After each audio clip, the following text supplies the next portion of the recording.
Welcome to another episode of A Pint with Seaniebee. Today coming to you from Cheshire in the great state of Connecticut. And I'm here in the home of a very special guest, attorney Cheryl Sharp, who is the Deputy Director of the State of Connecticut Commission on Human Rights. And we're going to be talking a lot about her journey and how she's become one of the foremost lawyers in the state and somebody who is in the heart of some of the storms that are currently plaguing America, particularly in the area of human rights and civil rights. Welcome, Cheryl Sharp. Thank you, and I'm glad to be here today. The first question I have, I wanted to get a handle on the difference between human rights and civil rights. So maybe start there. Okay, so let's start with the human rights that you have are the rights that we have by virtue of just being a human being on the earth versus civil rights, which are laws that we make. And so a civil right would be you have a right to not be discriminated against in employment, housing, credit transactions, in places of public accommodation.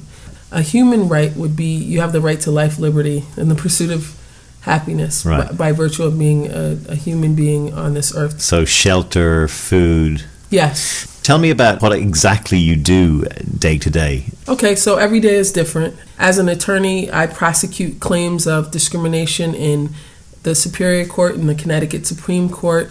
I'm barred also in the federal court. I also negotiate settlements between parties.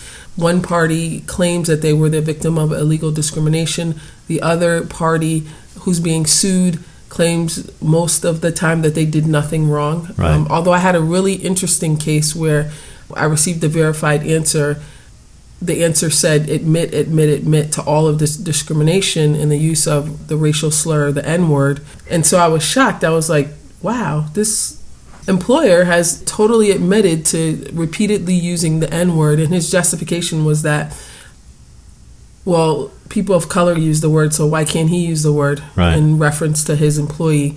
Wow. He didn't mean it in the way that Color the employee was it. taking it. The employee was, very offended, but he had to take care of his family, so for a long time he didn't say anything. He just, kind of took it, and then it just became too much, and he finally said, this is not right, and I am not the N-word. I'm a man, and I want to be respected, and I do a good job here, and it just went downhill from there for him. What the law says is that in a place of employment, you cannot treat someone differently because of their protected class status. Right. And your next question may be, what is a protected class? It is a trait that we have that's immutable. It's who we are, right, as people. A man, a woman, black, white. In the state of Connecticut, we have really progressive laws, so there are 26 protected classes. So disability and learning disability and physical disability and mental disability are all covered. Sexual orientation, gender identity, gender expression, and the list goes on and on. So just focusing in maybe a bit on the race issue here in America, and do you think that it's getting better or getting worse? I think that with presidential candidates like Trump running, I think that people feel more comfortable exposing their racist selves. There's a platform for them to express that hate now. Yeah. That's very unfortunate. The use of the N-word, I don't condone it. I think that it's harmful because of the history of the word and its usage. So do you not condone it for use amongst African Americans either? No, because it is not a term of endearment. But what about the argument that says, and I would differ with you on this, the argument that says it's a word and it's about how the word is used and in what context it's used. A lot of the usage of the word amongst African Americans and even friends of African Americans is, it's like me calling somebody a C word, or me calling someone calling me a Mick or a Paddy, which is quite derogatory to Irish people if it's coming and meant in the way that word can be used derogatorily. Also, a friend of mine who's American could call me, and I wouldn't have a problem because I know he's or she's not that kind of person. Your argument, I think, is that it's still propagating that its existence, the word's existence, should be removed. Yes, the word needs to be buried. It shouldn't be in use. It has negative connotation. there's a generation of people who want to redefine the use of the word and redefine the term. But it's a racist word, and it was used in that manner to degrade Yes, yeah, no, I agree with all that. People of African descent. So I cringe every time I hear a young person use the N-word. I cringe every time I hear it in a rap song. I can tell you, I went to Iceland because my youngest brother lives in Iceland. And I went out to listen to some music with him. Mm-hmm. And this individual who was white was singing. He was actually singing one of Tupac's songs. So he kept saying the N-word over and over again. Right. And I was horrified.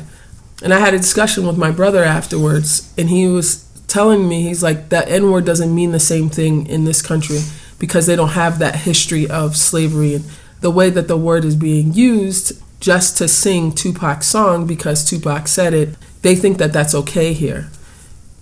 Well, I mean, Tupac, don't forget Tupac put those lyrics into his song and someone's doing a cover version of his song. So yes, it would be also extremely weird to do a cover version of Tupac's song with the word not in there, right? It makes it a difficult situation to do a cover and not use the word. However, I just believe the use of the word is very destructive for the African American community and for all other communities. Yeah. So, I mean, I have worked in the Northeast in New York and Boston, and I've also lived in Denver, and I've lived in Texas. Texas probably being the epicenter of racism. And one of the things I noticed was the difference between racism in the South and in the North is in the South it's very on the surface. You can see it. You can hear it, and it's overt. But I also find that New York is extremely racist, and I find that Boston is extremely racist, and I find that, my point is I think they're thinking it, they're just not saying it. Yes. And that's it's a very sad place to be. Yes, and I agree, because it is covert in the North, and it's overt in the South. So the question is which one is more palatable, or is neither one palatable? For me, neither one is yes, I palatable, agree, yeah. Because I believe in equality. Injustice anywhere threatens justice everywhere, to quote Dr. Martin Luther King. Yeah. So we have to be careful as a society when we look at these issues and when we delve deeper into them. How we define it is important. How we address it is equally important. Yeah. Words matter. Right now there's this controversy. Black Lives Matter versus All Lives Matter. There's a movement, a Black Lives Matter movement. The counter movement says, no, all lives matter. Let's not just focus on Black lives.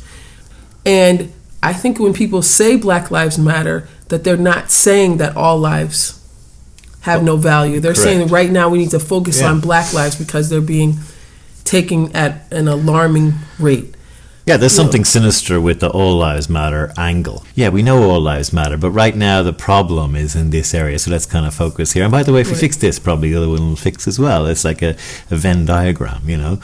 Your listeners listening will be maybe surprised to know or interested to know that Cheryl is a relative of a very famous, probably one of the most famous civil rights people in America, which is Rosa Parks. How do you feel she would see today, given her stand that she took all those years ago on the bus? Would she be happy, or would she feel there's still a huge way to go? I think that she would feel that we have a long way to go. Throughout my life, I had the pleasure of being in her company maybe only 3 times at family reunions because we're related to her through marriage. What was she like? She was mild-mannered, quiet, sweet, nice, comforting. Am I right in saying that this stand she took was a spur-of-the-moment thing? It wasn't, or was it something that she had planned to do, or how did she? You know, that's an interesting question because my mother asked her what happened that day. She had a quiet strength, and she stood up for what she believed in. At that time, though, it wasn't like, okay, tomorrow I'm going to go on that bus, and I'm not. I think it was impromptu. Yeah, which is how a lot of great things happen. Absolutely right. Absolutely. People get weary and get tired of being treated discriminatorily, and then they address it.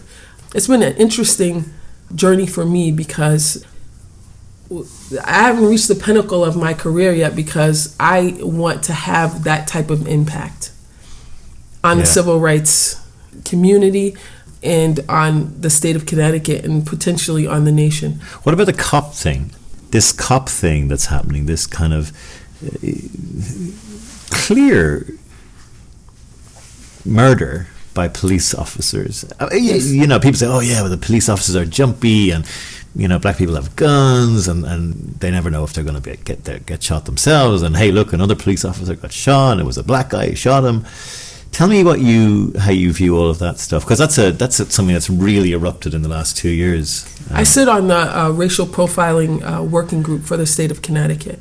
And so we are looking at stop data based on race and some other factors. So just to explain, stop data is a cop stopping a driver just because he's black, or pulling up beside a black person walking down the street just because he's black, right? The stop data is how many stops were made. Is there a disproportionate stopping of individuals of color or individuals who are Muslim in comparison to the number of those individuals who would actually be driving through that particular town at any given time. Mm-hmm. You look at dusk to dawn, right. And then is there a variance between the stopping that's occurring during periods of time where you can't see who the person is? And so we look at all of that data and try to see if there are patterns. And are there patterns? Yes. Yeah. Right. Yes. And it is disheartening. You know, it's difficult because you want cops to serve and protect, right? They're there for our public safety.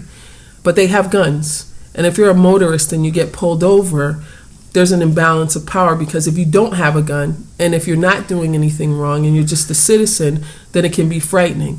And then imagine if you're just pulled over because of the color of your skin or because you're a Muslim, because of your faith. It's a difficult interaction. But on the flip side, it's difficult for an officer because they're putting their life on the line every single day. And they are going to encounter some people who are criminals and some who are not. Yeah. And so I can understand that their heightened sense of urgency in certain situations, but you don't want implicit bias to get in the way of making a split-second decision that is the matter of life and death. You don't want situations where a Tamir Rice, a 12-year-old boy, gets 6 seconds before he's shot and killed, and then I can't remember the gentleman's name. This was the kid with the toy gun in his hand in the playground. Yeah. And he had a toy gun in his hand. And then you have the situation where you have the individual who shot and killed 9 individuals in a black church in South Carolina, I believe. And you saw pictures of him being taken to get food. So what happened there? What happened to the white man in Planned Parenthood? Why did he get so much more time? That's the question that we have to ask ourselves as a nation. But then you look at the Michael Brown slaying, or whatever way you want to describe it as. About 2 days later, and just down the road, there was a guy who was accused of African American guy was accused of stealing some beer from a corner store, and this other guy's walking down the street filming this guy waiting for the cops to arrive.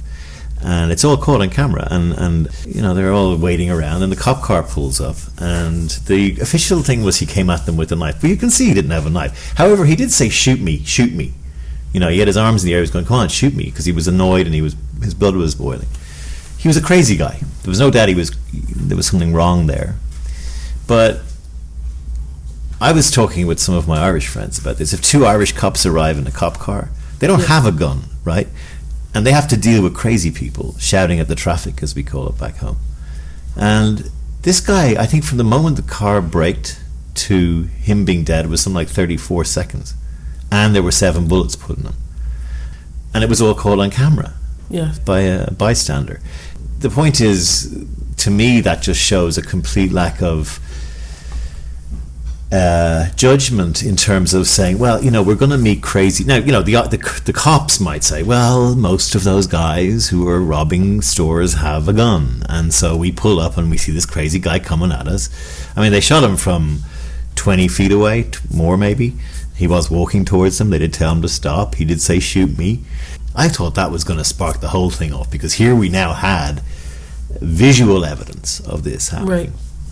Because the Brown thing, at least there was a he said, she said. It was like, did he try and wrestle the gun off the detective? Yes. Did the detective get out and shoot him? Did he shoot him in the back? Was the guy coming towards him? You know, and then there was the atrocity of him being left out in the sun for 3 hours while his mother and whatever.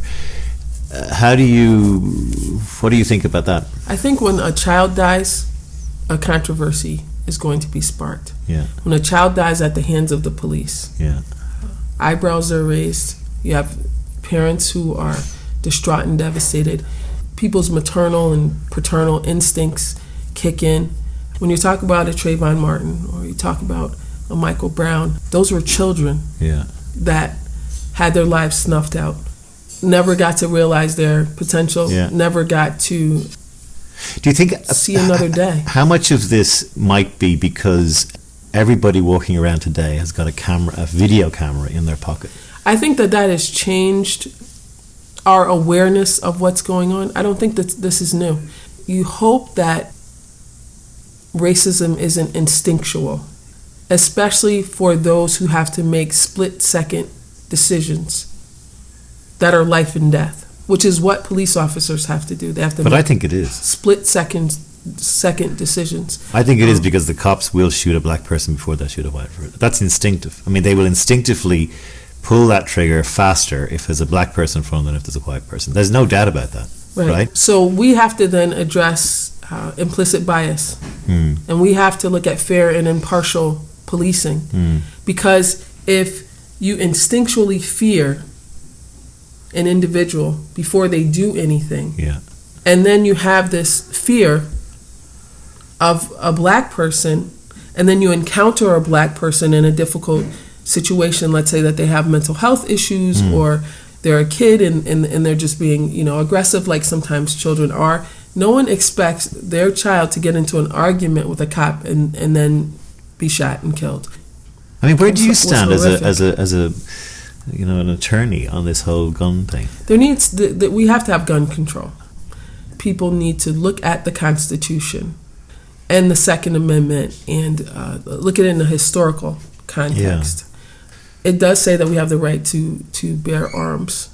And the Second Amendment being an 18th century law that was actually put in with, I think, very honourable intent by the lawmakers to say, look, if we ever get out of control, if we ever start looking like we're becoming a dictatorship, if we're ever starting to take land off people, it was an act designed to protect democracy rather than, which is not going to happen. It's not going to happen today. I mean, but I'm in Texas. As I used to say about Texas is one tantrum away from secession, and it can secede. It has it in its articles that it can secede. But Texan people who have 40 guns in their gun closet, a huge percentage of them believe, oh no, this could happen. Yes. The government could take over, and we're going to defend, I'm like, what, like the Alamo or something? They're going to come riding in. Like, what are you talking about? Black Hawk helicopters around your house? How do we stop that? How do we fix it? You have to restrict use. You have to make sure that individuals getting their license to bear arms are stable. It can't be easier to get a gun than to get a license to drive. Yeah. I mean, Obama's come out with some amazingly evocative, tearful, angry rhetoric against what's happening every time, and he's sick and tired, as he says, of having to do this. Again, coming at it from an outsider looking into America, it's like we keep putting band-aids on this. Like, to me, someone needs to be of sane mind is a band-aid. For me, closing down the NRA is surgery. Having an amnesty for people to turn in guns, allowing people to only have certain calibers of rifle at home or pistol or whatever it is as a starting point, getting whatever there is, something like 350 million guns in America, maybe it's more, I can't remember, making that under 50 million. Big moves like that. The patient needs to go to hospital and have a heart, lung and liver transplant. It doesn't need to get stitches in its arm. Why can't there be another amendment to the Constitution that changes? Think about the Constitution and how long we've had the Constitution and how few times it has been amended. It's not an easy task to undertake. And I don't know where America is on this yet. Well, I think it'd be tight. There are pockets, yes. No, I was going agree. to say there are pockets in this country where Texas would secede. Yes, there's going to be a serious fallout. But we have referenda in Ireland once every 2 years. We have referenda on abortion. We have referenda on divorce. We have referenda on should we accept the latest European Union bailout. I mean, that's democracy. Democracy is, oops, the government don't know what they're doing. The government go, let's go and ask the people, because that's who we're representing and we're not sure what the sentiment is. Have you ever been in either in a case or in a situation where you've almost just gone, this is just too hard? Some of the school cases that I've prosecuted, I can't believe some of the pedagogy that people think is okay. Yeah. I had a case against the city of Hartford that's at public hearing because they took a group of 11-year-olds and did a reenactment of slavery and had the kids running through the woods in the dark and told them to imagine that they'd never see their parents again and that their Achilles were going to be cut off. And was this a Halloween thing? No. This was supposed to teach them about What does that bullying. teach anybody anything? In accordance to their position, slavery was the worst form of bullying. And so those types of things. I'd like to have been in the room when they, hey, let's just brainstorm a few things for the kids this year. Right. Those are like, so what happens there? Does the school get a big fine against it, or? This is one that's pending. It's Okay. at public hearing, which is why I have the freedom to talk about it. Right. That case will, if it goes to hearing, is going to be all over the news, right? Yes, it's already been in the newspaper. Yeah. To me, it It's a just no-brainer. shocks the consciousness. Yeah. I've always wanted to ask an attorney, how often do you get this disappointment of being involved in a case where you're on the losing side, but you know you're right? You really know you're right. I've had a lot of success with my cases. Right. I So really do you- have. so, I mean, I guess but where I I was did going- have one that went to the Supreme Court, Okay. and that was a travesty of justice. Okay. Because what happened in this particular Do case, most lawyers who lose cases call them travesties of justice? I'm joking. I've won a lot of my cases, or most That of were my travesties of cases. justice. No, and they were not travesties of justice, but this was a travesty of justice. Right, what happened? Because this was a case, and it was about soils and foundations and bridges, Yeah. right? So there was this gentleman, he didn't have this engineering license. He was an engineer. He had served as the supervisor in this department. He had covered when the supervisor was out, but when he went for the permanent position, he got denied the position. He was an Asian man. Mm-hmm. There were white men who also served in the position that he was trying to get. Yeah. They didn't have the license, but they got the job. He didn't get the job. And what we look at in the law is, are they similarly situated? Yes, right? Because they're both engineers. Yeah. Do they have the license or they don't have the license? In this particular case, neither guy had the license. The white man, however, got the supervisory position. The Right. Asian person did not get the supervisory position. Right. So there's a difference in treatment. So the question is that a difference in treatment attributable to discrimination, or is it attributable to something else? Yeah.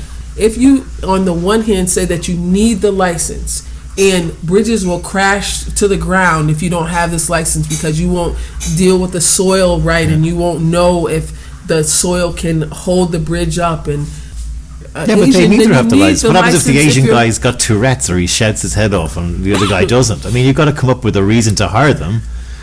Right, but this is what How I'm do saying. you prove that the only reason the Asian wasn't hired was because he was Asian? Yeah, this is an interesting point, and it's kind of meant semi-humorously. But when I was hiring, I would discriminate in favor of hiring women against men. I would just, because I think men in the jobs that I was hiring for in strategic planning, they had the same qualifications. In some cases, they had more experience. But I found that women were more empathetic, and they were smarter, and they understood how people take better, right? So that's discrimination. Of course What it you is just against men. described. I know, yeah. Yes. But I won't get called up on that. In fact, if anything, people will go, oh, Sean's great because he doesn't mind hiring women. I think the girl has got better empathy, key part of the job, not discrimination, better empathy, better understanding of what makes By people virtue tick. of her as an individual, or because of her gender? And I'm pigeonholing, but in a general sense of the word, I feel that women, not all women, and sometimes I've hired men over women, but usually in the jobs that I'm looking at, I find that women are far stronger candidates. That's discrimination. As I said, well, I'm glad you said that, because again, there's this positive. Is it called? You're diversifying your workforce, but you're doing it using discriminatory means to get there. You have this idea already in your head that women are better. But where's men. that idea come from? I didn't just come up with it. It's come from 27 years experience, right, across the world. And here's the problem. Using that same logic, if your idea that you had in your head from your experience was that black people are inferior and they're not going to do as good of a job, or they're going to call out more, then you're not going to hire a black person. I hear you. I mean, you're the lawyer here. You can tie me up in knots. I've already gone to jail over this. But I'm just saying. I mean, it's absolutely unequivocally I guess I said it was slightly humorous, so don't call the cops on me. But I'm just saying that when we go back to the bridges and the soil and the Asian guy and the white guy, I mean, at some point in time, there's somebody who's doing the hiring. And you got to look at temperament. Is this person going to be fun around the place? For example, what if it was two white guys? And one guy goes, I didn't get the job because I was a ginger. I had ginger hair. A lot of people I know who got ginger hair feel they're really hard done by because girls don't go out with them as much as they discriminate against. But you know what I mean? I'm kind of being facetious here. Here's the line. There are protected classes under the law. Ginger hair is not one of those protected classes. Well, I think it should be. I'm joking. As an Irishman, I believe. But if you use a protected class to make your decision, and you're using that protected class to deny someone an opportunity, that is discrimination. It comes down to looking at yourself in the mirror. It comes down to you're either a racist or you're not a racist. You're either a bigot or you're not a bigot. And I find that having to tiptoe around, and I'm going to use the word mores or political correctness, or what you are and are not allowed to say in public, often, in my view, stymies and restricts discourse and advancement of thinking. You want to be able to stereotype with no consequences, it sounds to me. What you have described to me is stereotyping. You have a stereotype of how women are, how they're going to be in a job. That's not every woman. No. When every interview that you do, you have to consider them as individuals, not as, this woman is interviewing and this man is interviewing. You have a set of criteria, right, that you're looking for. You're looking for compassion. You're looking for whatever those criteria are. It shouldn't be, I'm looking for the obvious one for me is to hire a transgender person, right? And then I'll be covering all angles. Sorry. No, I'm joking. No, look, I'm being devil's advocate here, and I know you're a lawyer and I'm not, and I'm tying myself up in knots brilliantly here. I'm not. Explode off my neck is what's happening. All right, look, one of the other things I wanted to talk to you about is just your background that got you here, because you're also a filmmaker. You write films. So I created the job that I wanted to have. Obviously, I'm a prosecuting attorney, a trial attorney. I love that work.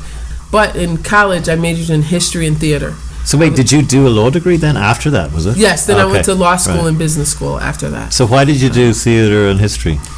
Well, I had a background in theater. My mom's an actress. I've been acting since I was about Has she been in anything famous? She's done a lot of off-Broadway work. Okay. She did something with the Negro Ensemble Company. She's done a lot of documentary film making.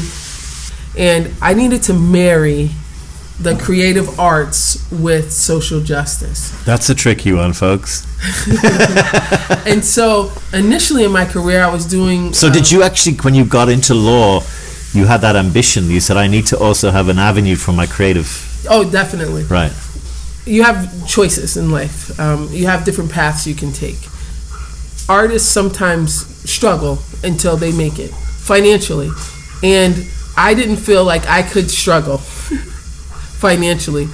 And so I had to have a profession where I knew that I was going to have a steady paycheck. So I said, well, after majoring in history and theater, I have to go to law school.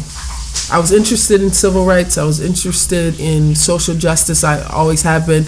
I used to take the food out of our house when I was a kid and bring it to the neighborhood kids. And did that go down well with your mother? No, she wasn't happy about my mother and father were like, we are also struggling to put food on the table. Stop taking the food out of the house, Cheryl.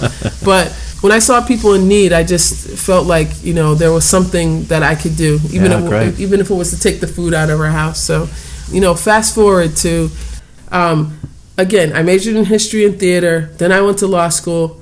Then I started my job at the Commission on Human Rights and Opportunities. Then I went to business school because I wasn't sure, exactly which path my career was going to go into. And I'm like, I think I need to know something about business. I wanted to do entertainment law also. So tell me how many years you studied. A lot of years. 4 years undergrad, 3 years law school, 2 years business school. Wow. 9 years. Yes. So, but it was, it was great. I got it out of the way All early. of them, of course, really do. You can't get enough other subjects when you're a lawyer. Yes. It's one of those, know a lot about it, a little about a lot. A little about a lot, exactly. Yeah. But then with my job, it's like I was specializing in, labor and employment law and civil rights and law enforcement. But I'm a bouncer. I need to do a lot of different things. And my mind is always running. So after a couple of years, I was like, yeah, I like prosecuting cases, but this isn't it. I need to be doing more. Yeah. So I had to fashion the job that I wanted. Right. So I went into the supervisor and I was like, I really love what I do. Equality is important. Civil rights is important. I love my job, but I am bored because I need to be doing more. And initially what I heard was, Cheryl, you're here. You're hired as an attorney. You're here to do your cases. Relax. Do the cases. I was getting the cases done, and then I struck a deal with the director at the time. I was like, I'll get all my cases done, and when I'm done with my cases, then I can work on the stuff I want to work on. And so finally, he broke down. He's like, okay, Cheryl, fine. So then I started writing grants, and I started doing education and outreach events and racial profiling informational sessions and going into schools and talking to kids about discriminatory bullying and how to protect themselves. And then I was able to buy a whole bunch of film equipment. And so then I started doing a documentary and interviewing complainants who had gone to public hearing. And then we had this huge internship program. And so then I made these public service announcements. And then I got some kids in and actually had a film program inside of the commission, a documentary filmmaking program in the commission where these, I'm calling them kids, but where these college students would go out and take footage, and we would use it for training. And then we started doing webinars. And in a nutshell, I created the job that I always wanted. I created the career that I wanted. After practicing law, as a prosecuting attorney or trial attorney, last year I was promoted to deputy director of the agency. So that's one from the top? Yes, I'm deputy executive director of the agency. I mean, we'll finish up now because that's just a great story to finish up. But I would say, and I just get your point of view, to me, a huge lesson to push out from this podcast is the civil servant, the person who works for the government, on two levels. It's good that your director let you do that at the time, because quite a lot of friends of mine are told, hey, here's the pace we go at. No one rocks the boat. There's jobs for everyone, and it's like you're not encouraged to be creative, a maverick, put more in than you need to, just do any more hours than the hours that you're paid for. And it's really one of the biggest problems with civil service, because it's a job for life. You get your thing, you got your union. I'll tell you, if one person, it's all the way back to our opening about Rosa Parks, it's one person in a place can spark enthusiasm and motivate people. And by the way, what you're actually saying is those people that you're all, have a similar mindset, they're enjoying their jobs more. Because they're putting more back in, and there's more social interaction. Yeah, definitely. I can say when I wake up in the morning and I'm getting ready for work, I am almost skipping through the house because I love my job that much. I feel so excited to go in and see what the day is going to bring, and to see how we get one step closer to fairness and equality in this nation by what we're doing in this little state of Connecticut. It feels good. How many years has that been you've been doing that? So this is my 23rd year. That's a great place to end it. If someone in the civil service can still skip to work every day with enthusiasm, motivation. Cheryl Sharp, thank you very much for joining me on A Pint with Seaniebee. And look after yourself and look after all of us. Huh? Yes, I definitely will. And thank you for the opportunity to be interviewed. This has been great.